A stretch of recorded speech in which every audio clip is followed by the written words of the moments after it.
Hello friends, నేను మీ JD. Welcome to Bigg Boss updates. Bigg బాస్లో చాలామంది third ticket to finale contender Nikhil అని కూడా కామెంట్లు పెడతా ఉన్నారు. అసలు ఏం జరిగింది ఏంటి అనేది ఒకసారి చూద్దాము. యాక్చువల్గా అయితే Prerana ticket to finale contender third contender.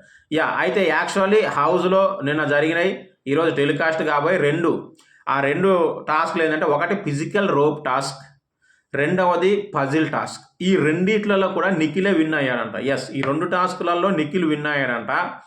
మరి ప్రేరణ ఎట్లా కంటెండర్ అయ్యింది అంటే, మనకున్న ఇన్ఫర్మేషన్ ప్రకారం సంచాలక డెసిషన్ వల్ల ప్రేరణ కంటెండర్ అయ్యిందంట. మరి రెండు ఆయన గెలిస్తే ప్రేరణ ఎలా కంటెండర్ అయింది అనేది అయితే చాలా ఇదే. ఇంకోటి ఏంటంటే, అది ప్రేరణ అయితే కంటెండరేనంట, థర్డ్ కంటెండర్ ప్రేరణ. కానీ నిఖిల్కి అన్యాయం జరిగింది అని కొంతమంది అంటున్నారు. సంచాలక డెసిషన్ రైటా రాంగా అనేది కొంచెం డౌట్ ఉంది.